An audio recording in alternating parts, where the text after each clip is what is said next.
10ஆம் வகுப்பு அறிவியல் புத்தகத்தில் இருக்கிற டிஎன்ஏவின் அமைப்பை பற்றி நம்ம இந்த வீடியோவில் டெப்த்தாக பார்க்க போகிறோம். டிஎன்ஏனா என்ன, அதில் என்ன இருக்குது, அதனால் என்ன யூஸ் அப்படிங்கிறத டெப்த்தாக கொடுத்துருக்காங்க. நம்ம ஒன் பை ஒன்னாக பார்க்கலாம். டிஎன்ஏ அப்படிங்கிறது என்னன்னு பார்த்தோம்னா மரபு பண்புகளை கடத்தக்கூடிய ஒரு பாரம்பரிய பொருள்.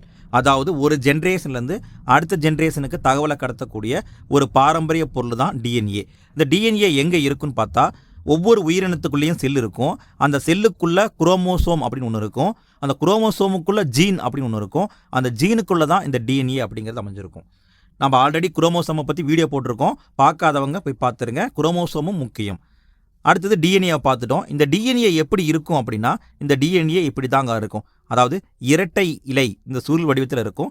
குறிப்பாக இது நானோமீட்டர் அப்படிங்கிற சைஸில் இருக்கும். ரொம்ப ரொம்ப மைனூட்டாக இருக்கும். ஒரு நானோமீட்டர் என்பது 10⁻⁻⁹ மீட்டர். நானோமீட்டரை பற்றியும் நம்ம ஆல்ரெடி வீடியோ போட்டிருக்கோம். நானோ வேதியியல் அப்படின்னு ஒரு வீடியோ போட்டிருக்கோம். பார்க்காதவங்க அதையும் பார்த்துருங்க. அதுவும் மிக முக்கியமானது. அடுத்தது பார்த்தோம்னா இந்த மாடலை, அதாவது இந்த மாடல் வந்து ஒரு 3D மாடல். ஏன்னா ரொம்ப ரொம்ப மைனூட்டாக நானோமீட்டர் அளவு இருக்கிறதுனால இதை வந்து அதிநவீன எலக்ட்ரான் நுண்ணோக்கி வழியாக தான் நம்ம பார்க்க முடியும். அப்படி பார்த்து முதல்ல இந்த உருவத்தை வரைஞ்சது யார் அப்படின்னா 2 பேர் வரைஞ்சிருக்காங்க. James Watson, Francis Crick. இந்த 2 பேரும் சேர்ந்து தான் இந்த உருவத்தை வரைஞ்சிருக்காங்க. இதை நிறைய பேர் ஏற்றுக்கிட்டாங்க.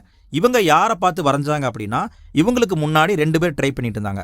ரோசலின் ஃப்ராங்க்லின், மௌரிஸ் வில்கின்ஸ் அப்படின்னு 2 பேர். இந்த 2 பேரும் ஆல்ரெடி ட்ரை பண்ணிட்டு இருந்தாங்க. எக்ஸ் கதிர் விளிம்பு விலகல் அப்படிங்கிற மெத்தடை யூஸ் பண்ணி கண்டுபிடிக்க ட்ரை பண்ணாங்க. பட் அவங்களால முடியல. அதை வந்து கொஞ்சம் மாடிஃபை பண்ணி ஜேம்ஸ் வாட்சனும் ஃப்ரான்சிஸ் கிரிக்கும் கண்டுபிடிச்சாங்க. அதுக்காக 1962 மருத்துவத்துக்கான நோபல் பரிசு உங்களுக்கு வழங்கப்பட்டது.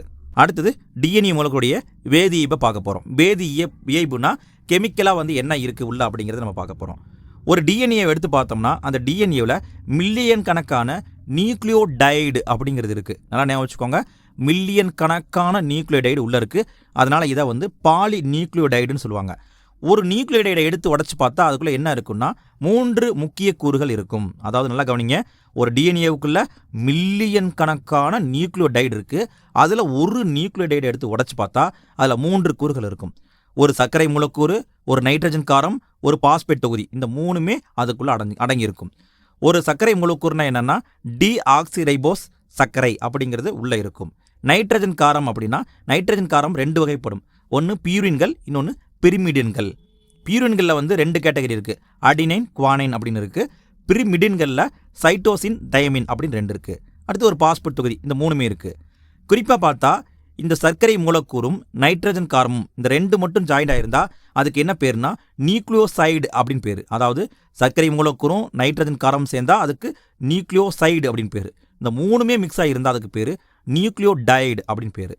அடுத்தது நம்ம இந்த மாடலை வந்து டீட்டெயிலாக பார்க்க போகிறோம். வாட்சன் மற்றும் கிரிக்குடைய டிஎன்ஏ மாதிரியை பார்க்க போகிறோம்.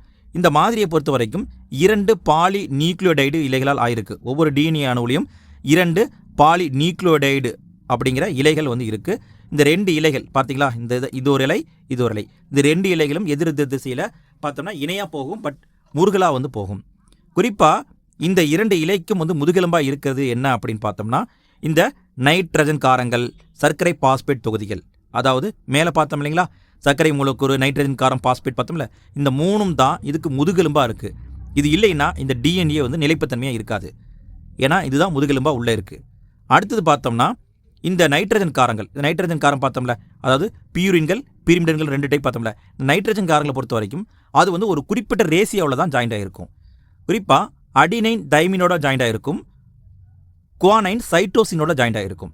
சரி, எப்படி ஜாயிண்ட் ஆகுது அப்படின்னு பார்க்கும்பொழுது அங்கே தான் ஒரு விஷயம் இருக்குது. ஹைட்ரஜன் அப்படிங்கிற ஒரு பிணைப்பு உண்டாகுது. நல்லா கவனிங்க, நைட்ரஜன் கிடையாது, காரங்கள் தான் நைட்ரஜன் காரங்கள். பிணைப்பு வந்து ஹைட்ரஜன் பிணைப்பு.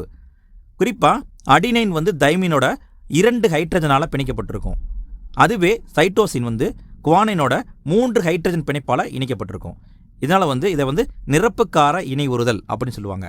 இப்போ வந்து பார்த்தோம்னா இந்த ஹைட்ரஜன் பிணைப்பு இருக்குது பார்த்தீங்களா, இந்த ஹைட்ரஜன் தானே பிணைச்சிருக்கு எல்லாத்தையுமே. இந்த ஹைட்ரஜன் பிணைப்பு தான் இந்த டிஎன்ஏவுக்கு நிலைப்புத்தன்மையை கொடுக்குது அப்படின்னு சொல்கிறாங்க.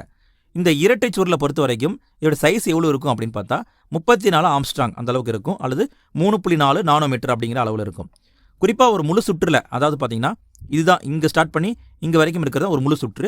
இந்த முழு சுற்றில் பார்த்தா 10 கார இணைகள் வந்து அமைஞ்சிருக்கும். அடுத்தது பார்த்தோம்னா இரட்டை சுருளில் நியூக்ளியோடைடுகள் பாஸ்போடை எஸ்டர் அப்படிங்கிற பிணைப்பால் ஒன்றாக பிணைக்கப்பட்டிருக்கும். இதை வந்து ஜாயின் பண்ணுறது என்ன அப்படின்னா பாஸ்போடை எஸ்டர் அப்படிங்கிற ஒரு பிணைப்பு. அடுத்தது பார்த்தோம்னா ஒரு பாக்ஸ் கண்டென்ட். இந்த பாக்ஸ் கண்டென்ட் தான் மிக முக்கியம். அதாவது இந்த டிஎன்ஏவில் இருக்கிற நைட்ரஜன் காரங்கள் ஜாயிண்ட் ஆகுது இல்லைங்களா, அந்த நைட்ரஜன் காரங்கள் ஜாயிண்ட் ஆகிறதுக்கு ஒரு விதி இருக்குது. அந்த விதி தான் சர்காஃப் விதி அப்படிங்கிற விதி. அதாவது அடினைன் விகிதமும் தைமின் விகிதமும் சமமாக இருக்கும். ஏன்னா அடினைனும் தைமினும் தான் ஒன்றா சேரும். இங்கே பாருங்கள், அடினைனும் தைமினும் ஒன்றா சேரும். அதனால் ரெண்டுடைய விகிதமும் ஒரே மாதிரி இருக்கும். அதே மாதிரி குவானைனின் விகிதமும் சைட்டோசினின் விகிதமும் ஒரே மாதிரி இருக்கும். ஏன்னா அது ரெண்டும் ஒரே இதில் சேரதுனால ரெண்டு விகிதமும் ஒன்றா இருக்குன்னு சொல்கிறது தான் சர்காஃப் விதி அப்படிங்கிறது ஞாபகம் வச்சுக்கோங்க. அடுத்தது டிஎன்ஏ இரட்டைப்பாதல். ஒரு டிஎன்ஏ எப்படி உடஞ்சி பல இலையாக மாறுது அப்படிங்கிறத அடுத்து கொடுத்துருக்காங்க. இதை பாருங்கள், இதுதான் ஒரு டிஎன்ஏ இலை. இரட்டை சுருள் இருக்கா, இப்படி பாருங்கள், இரட்டை சுருள் இருக்கா. இது என்ன நடக்கும்னா, முதல்ல வந்து இரட்டைப்பாதல் தொடக்கம் ஆரம்பிக்கும். இரட்டைப்பாதல் தொடக்கம் ஆரம்பிக்கிற இடத்த வந்து இரட்டைப்பாதல் கவை அப்படின்னு சொல்லுவாங்க. ஒரு இடத்துல வந்து என்ன பண்ணும்னா, இந்த இலைகள் வந்து அப்படியே முறுக்கல் வந்து நிற்க ஆரம்பிக்கும். அந்த இடத்துல வந்து பார்த்தோம்னா டிஎன்ஏ ஹெலிகேஸ் அப்படிங்கிற ஒரு நொதி இருக்குது. அந்த டிஎன்ஏ ஹெலிகேஸ் அப்படிங்கிற நொதி என்ன பண்ணும்னா, இந்த இலையை வந்து பிரித்து விட்டுரும். அதாவது இந்த ரெண்டு இலை இருக்குது பார்த்தீங்களா, இந்த ரெண்டு இலையும் பிரித்து விடுறது டிஎன்ஏ ஹெலிகேஸ் அப்படிங்கிற நொதி. இந்த இலையை பிரித்து விட்டாலும் இந்த இலையில முறுக்கல் அப்படிங்கிறது இருக்கும்ல, இந்த முறுக்கெல்லாம் எடுத்து வருது, அதாவது இந்த சிக்கலை எடுத்து வருது, முறுக்கல் எடுத்து வருது என்ன அப்படின்னு பார்த்தோம்னா டோப்போ ஐசோமெரேஸ் அப்படிங்கிற ஒரு நொதி இருக்குது. அந்த நொதி தான் இந்த முறுக்கலெல்லாம் எடுத்துரும். முறுக்கல் எடுத்துட்டோன்னே என்ன ஆகும்னா, இந்த பக்கம் இருக்கிற இலை இந்த பக்கம் போயிடும், இந்த பக்கம் இருக்கிற இலை இந்த பக்கம் போயிடும். நல்லா கவனிங்க. இதில் பார்த்தீங்கன்னா ஒவ்வொரு நைட்ரஜன் காரம் மட்டும் தான் இருக்கும்.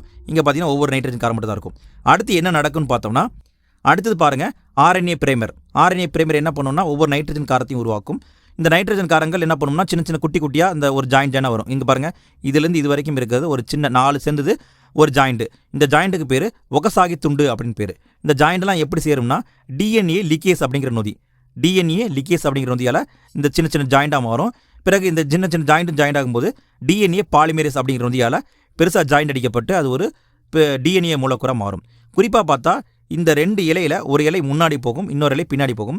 முன்னாடி போகிற இலையை வழிநடத்தும் இலைன்னு சொல்லுவாங்க, பின்னாடி போகிற இலையை பின்தங்கிய இலை அப்படின்னு சொல்லுவாங்க. அடுத்தது ஃபைனலாக பார்த்தோம்னா இரட்டைப்பாதல் கவை. அந்த ரெண்டு பக்கத்துலையும் எண்டாகும் பொழுது குறிப்பாக வந்து டெர்மினஸ் அப்படிங்கிற ஒரு பகுதி இருக்குது. அந்த பகுதியை சந்திக்கும் போது இந்த இரட்டைப்பாதல் அப்படிங்கிறது முடிவடைஞ்சிரும். முடிவடைஞ்சு என்ன பண்ணுன்னா, ரெண்டும் தனித்தனி டிஎன்ஏவாக உருமாறிடும். இதில் நல்லா நீங்கள் கவனிக்க வேண்டியது, இந்த இரட்டை சுருளை வந்து பிரித்து விடுறது என்ன அப்படின்னா டிஎன்ஏ ஹெலிகேஸ் அப்படிங்கிற நொதி. இந்த முறுக்களை எடுத்து விடுறது என்ன அப்படின்னா டோப்போ ஐசோமெரேஸ் அப்படிங்கிற நொதி. அடுத்தது இந்த புதுசாக வந்து இந்த நைட்ரஜன் காரத்தை உருவாக்குறது ஆர்என்ஏ பிரைமர் அப்படிங்கிறது. அந்த நைட்ரஜன் காரங்கள் சின்ன சின்னதாக ஜாயிண்ட் ஆனால் அதுக்கு ஒகசாகி துண்டுன்னு பேர். இந்த சின்ன சின்னதையும் சேர்த்து விடுறது என்னென்னா டிஎன்ஏ லிகேஸ் சேர்த்து விடும். மொத்தமாக இதை ஜாயிண்ட் அடித்து முறுக்கு போட்டு விடுறது என்ன அப்படின்னா டிஎன்ஏ பாலிமெரேஸ் அப்படிங்கிற நொதி. அடுத்தது டிஎன்ஏவின் முக்கியத்துவம். டிஎன்ஏ முக்கியத்துவம் பார்க்கும்பொழுது மரபு பண்பை ஒரு ஜென்ரேஷன்லேருந்து அடுத்த ஜென்ரேஷனுக்கு அடுத்தது. குறிப்பாக வந்து புரதங்கள் உருவாக்க தேவையான தகவல்களை பெற்றுள்ளது. அதாவது ஒரு செல்லுக்கு தேவையான புரதத்தை உருவாக்குறதுக்கு தேவையான டேட்டா வந்து இதுதான் வச்சிருக்கு அப்படின்னு சொல்கிறாங்க. ஒரு உயிரினத்தின் வளர்ச்சியே வந்து இந்த டிஎன்ஏ சார்ந்தது அப்படின்னு சொல்கிறாங்க. அவ்வளோதான், இந்த வீடியோவில் டிஎன்ஏ பற்றி நம்ம தெளிவாக பார்த்துட்டோங்க. ஒரு 2-3 முறை நீங்கள் பார்த்தீங்கன்னா அழகாக வந்து உங்களுக்கு அண்டர்ஸ்டாண்ட் ஆயிரும். இந்த வீடியோ பிடிச்சிருந்தா அப்படியே ஒரு லைக்கை தட்டி விட்டுருங்க. இதே மாதிரி நிறைய சயின்ஸ் வீடியோ போட்டிருக்கோம். எல்லாமே வந்து எண்டு ஸ்க்ரீனில் பிளேலிஸ்ட்டில் கொடுக்குறேன், மறக்காமல் கிளிக் பண்ணி பார்த்துருங்க. அதே மாதிரி தமிழுக்கும் வீடியோ போட்டுட்ருக்கோம், பார்க்காதவங்க அதையும் போய் பார்த்துருங்க. நம்ம சேனலுக்கு சப்ஸ்கிரைப் பண்ணிக்கோங்க, வீடியோக்கு லைக் பண்ணிடுங்க. மீண்டும் அடுத்த வீடியோ சந்திக்கலாம். நன்றி.